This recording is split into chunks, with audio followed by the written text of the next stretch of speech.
July 2nd, the international police organization Interpol notified Metro about a suspicious and threatening video Cuellar posted on YouTube the day before.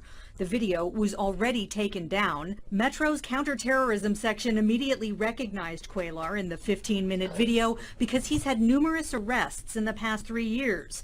Metro will not release his mugshot, but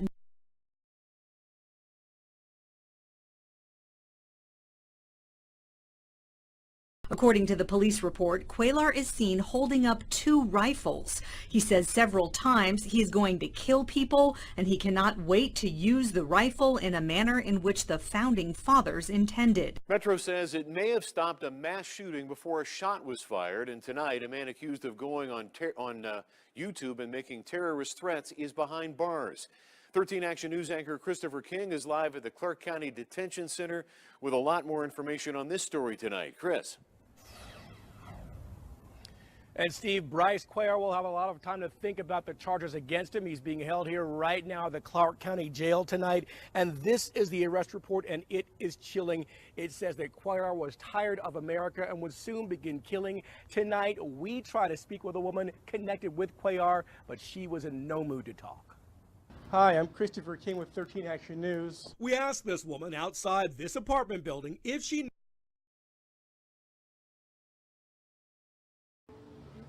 Wow, you don't even have your facts straight on this. But she would not answer our questions, only telling us we don't have our facts straight. But what are the facts? You need to leave us alone. So we give her the chance to set the record straight. Did he make any terrorist threats? Did he threaten to kill people? You don't know what you're talking about. According to this police record, Cuellar posted a suspicious and threatening YouTube video. It was taken down. Metro says they can't show us the post. We try to ask the woman about the video, but she won't talk with us. Are you related to him? You need to go. I'm not talking to you. You need to go. Metro confirms they and Henderson police arrested Cuellar several times over the past 3 years. Neighbors confirm this picture is from his Facebook page. According to the police report, the video shows Cuellar holding up 2 rifles.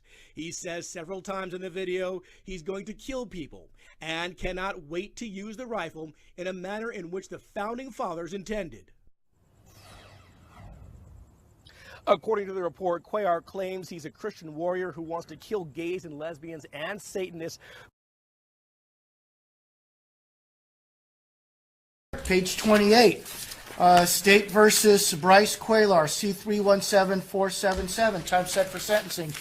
Are we ready to proceed? State's ready, Your Honor. Your Honor, he is present in custody. He's coming out now. Oh, I see. Okay. Why was he My understanding locked is up separately? It was part of procedure, is what I was told.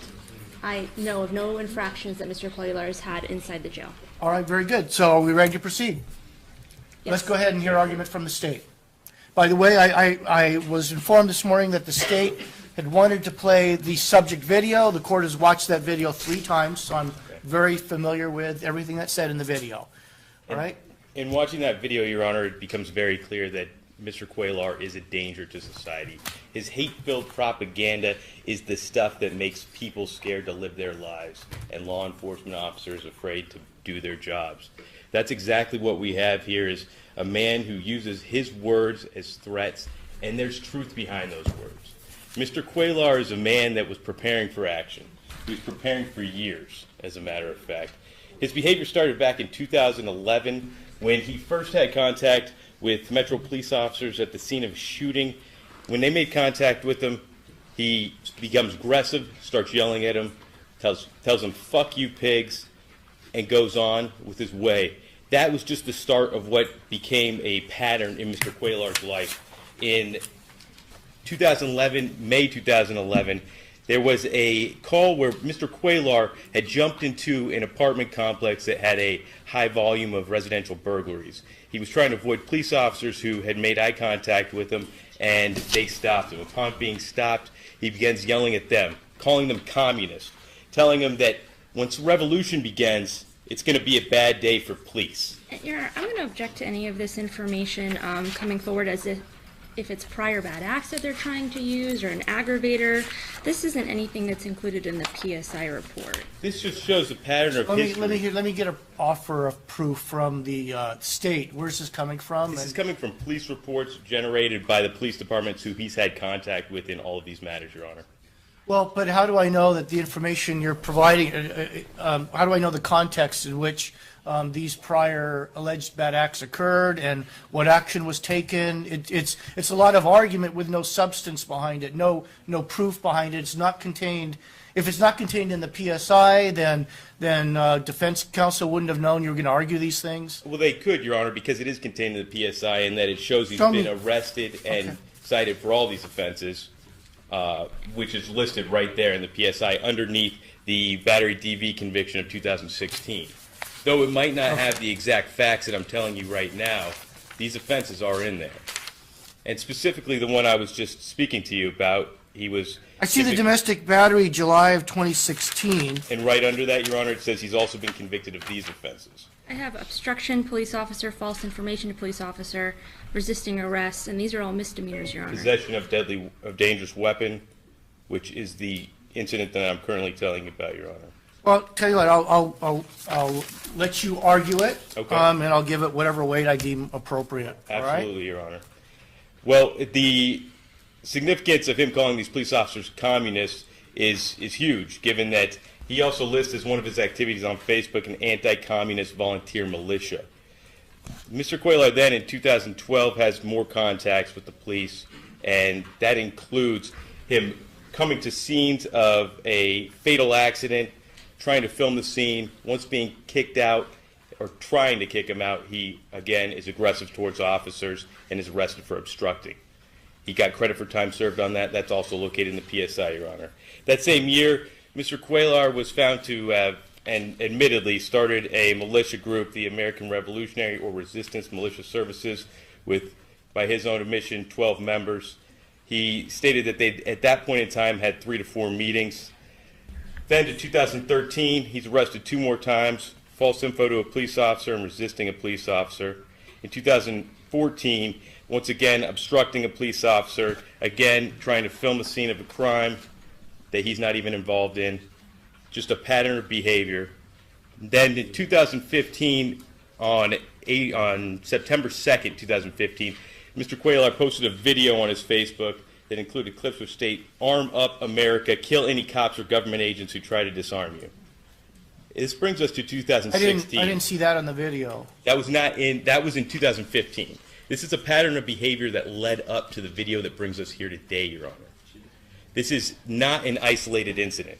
The video that brings us here today took place in July 2016. That day, July 1st, 2016, Mr. Cuellar filmed that video inside his apartment.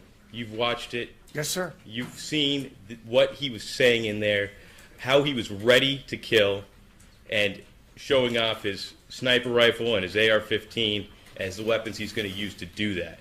These are not idle threats, Your Honor. And I submit to you that also posted on his Facebook is a large amount of ammunition, if I may approach. Here, I'm going to object to all of this as well, as not being relevant to the video at hand. And it's all been provided to defense counsel. Overrule the objection, but let me go ahead and hear your argument. This right here, 10,000 rounds of Liberty bullets, as Mr. Cuellar called them. This is just sign after sign that this was not an idle threat put out over the internet. These were real threats meant to really scare people and telling people what's going to happen. That at some point in time, Mr. Cuellar is going to take action. Okay. Now, it didn't stop there. After Mr. Cuellar was arrested and in jail, he made contact with individuals on the outside who then began posting things for him on the internet, keeping his YouTube account and his Facebook page alive, and sending out his jail calls over the internet. In those jail calls, Mr. Cuellar talks about how the law enforcement officers involved in this case, and specifically the lead detective, is a demon and possessed, which has absolute significance in this case, given that in his video, he talks about killing Satanists. I don't think it can be any more clear who he plans to kill, who those Satanists are, than when you put it in context and you show the lead detective in this case, he believes, is a possessed demon. This YouTube video was posted time after time, were YouTube videos posted, of Mr. Cuellar calling his individuals on the outside and him telling them his ideology, his ideas, including one most recently on November 1st, 2016, entitled Bryce Cuellar Prepares for Spiritual Warfare. I have a screenshot of that video, Your Honor, and I can direct you to it on the internet. He says, though he was drunk in the video, his whole rant was about traitors in government.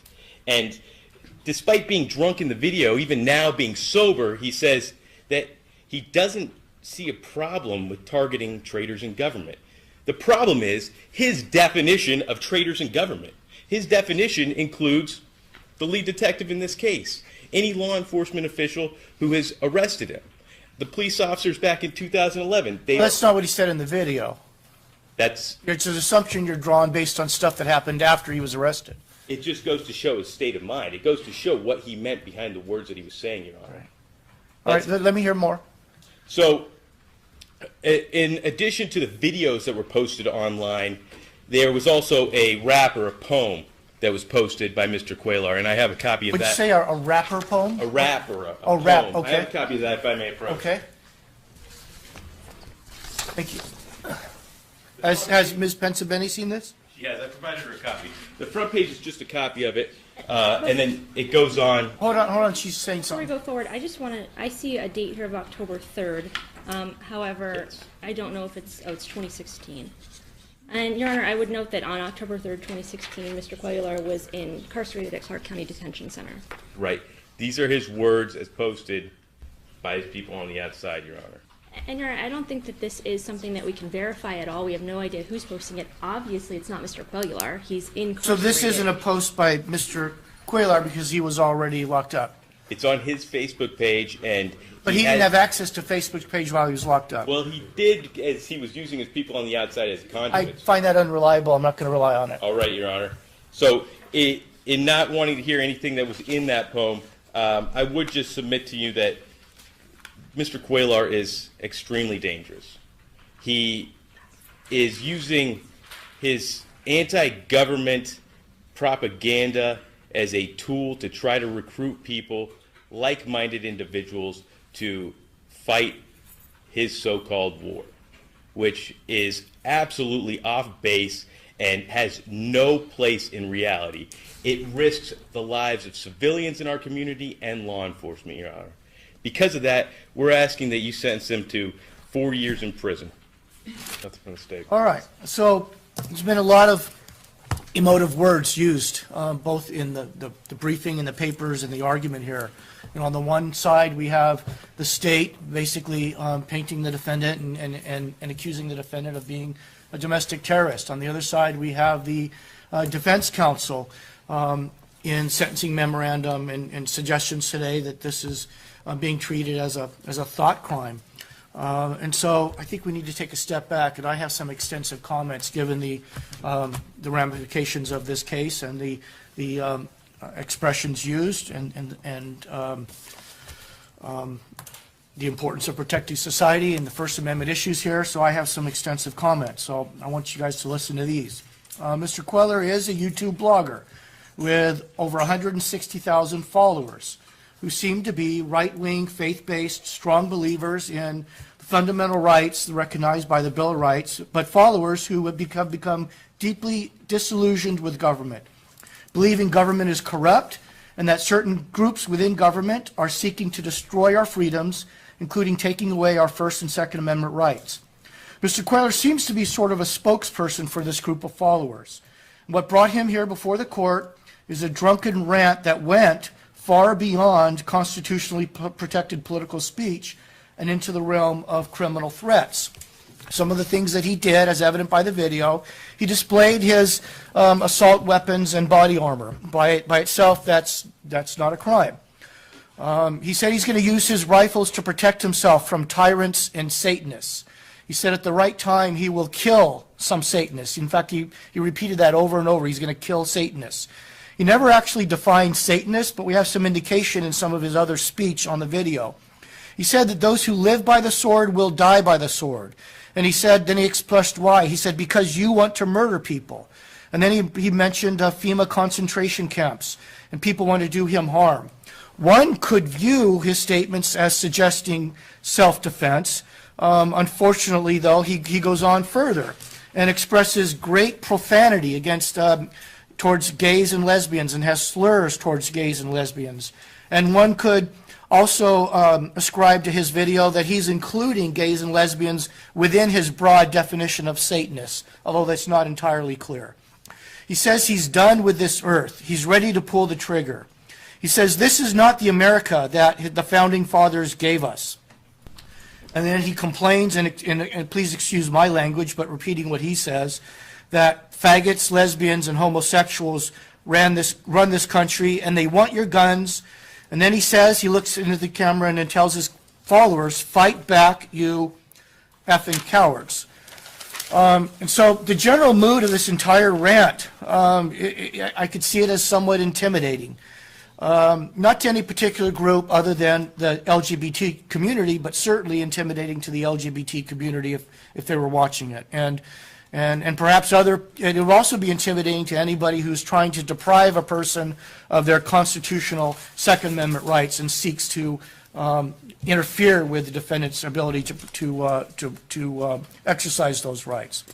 Now, defense counsel, on the other hand, as well as many of the writers in over 100 letters that I received, support the defendant and have questioned the legitimacy of the charges, confirming that the charges are really thought crimes. And they draw analogy to George Orwell's 1984. And the charges here do implicate the First Amendment. First Amendment was made applicable to the states through the 14th Amendment, and it provides that Congress shall make no law abridging the freedom of speech. The hallmark of the First Amendment is to promote the free trade of ideas, even ideas that the overwhelming majority of people might find discomforting, offensive, or even frightening. But the protections afforded by the First Amendment are not absolute.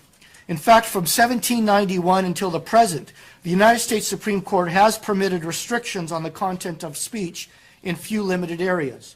One of these areas of constitutionally restricted speech is known as true threat. True threats encompass those statements where the speaker means to communicate a serious expression of an intent to commit an act of unlawful violence to a particular individual or group of individuals. Very recently, our Chief Justice of the Supreme Court, Roberts, in 2015 said in Ilanis versus United States, 135 Supreme Court 2015, or 135 Supreme Court 2001 in the date 2015 said, true threats inflict great harm and have little, if any, social value. A threat may cause serious emotional stress for the person threatened and those who care about that person, and a threat may lead to a violent confrontation. It is true that a communication containing a threat may include other statements that have value and are entitled to protection, but that does not justify constitutional protection for the threat itself. Nevada statute NRS 202.448 criminalizes true threats. The statute doesn't punish mere thoughts. The plain language of the statute creates a specific intent crime. The state must prove that a defendant made a threat, subjectively intending to injure, intimidate, alarm, or cause unrest or panic. The court finds that NRS 202.448 is constitutionally permissible under the First Amendment. Now, the Ninth Circuit Court of Appeals has held that in determining whether a defendant's speech constituted a true threat, a court must consider not just the words that are spoken, but also the context in which the communication was made. That's U.S. versus Havelock 664 F3rd 1284, Ninth Circuit 2012. In most cases where courts have found that speech constituted a true threat, the threatening speech was targeted against specific individuals or communicated directly to the subject of the threat. Fogel v. Collins 531 F3rd 824 2008. By contrast, speech that can be characterized as political rhetoric or hyperbole, particularly such speech not directed at specific individuals, is protected. An illustrative case is NAACP versus Claiborne, 458 U.S. 886, 1982. In that case, a person said, quote, "If we catch any of you going in any of them racist stores, we're going to break your damn necks." The court held that that language was protected. In this case, we know that the statute is unconstitutional. The video posted by the defendant supports the charges brought against him. The defendant pled guilty, and the defendant has signed a guilty plea agreement. So now the court turns to the specific facts of this case to determine the appropriate sentence. And as required by the Ninth Circuit, I must look at the entire context, not just the words used. Defendant's speech was in fact threatening. He threatened to kill Satanists. And as he complained that the Satanists, which he said, and which could arguably be interpreted as including gays, lesbians, and homosexuals, were taking away his First and Second Amendment rights. Defendant also threatened to start a civil war. Defendant's hateful and threatening speech against people based on their sexual preferences or identities is objectively offensive and offensive to this court. However, there are certain mitigating factors, several mitigating factors, and the court's going to identify those so the court parties know what the court has considered. Number one, defendant did not make a threat against any specific individual. Number two, defendant did not communicate his threats directly to any targeted group of persons. Number three, the defendant did threaten to kill, but he threatened to kill Satanists. Defendant never clearly defined that group. Number four, defendant did not ask or encourage or solicit his followers to kill or shoot anybody. Number five, the defendant made his threats while sitting on his own couch in his own home, while on his own computer. Nobody would have experienced any fear of immediate bodily harm watching that video. Number six, defendant was obviously very intoxicated and impaired when he made his threats. This is not an excuse, but it does diminish the extent of his intent to cause harm or distress to others. And drunkenness followed by extremely horrible events in his life is what actually occurred here. He had a wife's miscarriage, he lost housing, he had his truck stolen, and he recounted all that on the video. Number seven, the defendant is very young, only 24 years old. Number eight, the defendant seems to have massive support from the community. His followers believe that he would never unlawfully hurt anybody. His followers believed that the defendant was expressing political speech that was constitutionally protected and not to put anybody in fear or being murdered. We know that it actually went beyond that, but I mention that because the letters that I received, over 100 of them, suggest from people that know the defendant, has listened to his words, that have followed the defendant, don't believe he is a domestic terrorist. Number 9, defendant has no prior felonies. Number 10, defendant surrendered without incident. Number 11, P&P recommends probation. Number 12, the defendant has already spent 124 days in jail. Finally, the court finds that the video, it did arguably include some politically protected speech. Defendant did mention issues involving the First Amendment, the Second Amendment. He complains about immigration. He complains about searches and seizure. He complains about the safety and security of American citizens. In sum, the defendant engaged in offensive, hateful speech. He deserves to be punished, right? But he's not a domestic terrorist, and the punishment must be commensurate with the degree of culpability and not inflated due to the offensiveness of the content of the speech. For these reasons, the court accepts the recommendation of P&P. Defendant is adjudicated guilty of count 1, sentenced to 19 to 48 months. Nevada Department of Corrections, the court puts the defendant on probation for an indeterminate term not to exceed 4 years. Defendant shall be permitted to continue his YouTube channel and blog, but his speech will be subject to scrutiny by P&P. He must avoid making any threats to kill. He must avoid making any threats to harm. He must avoid threats to harm immigrants, gays, lesbians, or anybody else. And he must not display any weapons. Mr. Queller, do you understand these terms and conditions? I do. You agree to follow those terms and conditions? Yes, Your Honor. All right. Anything else? From the state, Your Honor. Counts 2 and 3 are dismissed.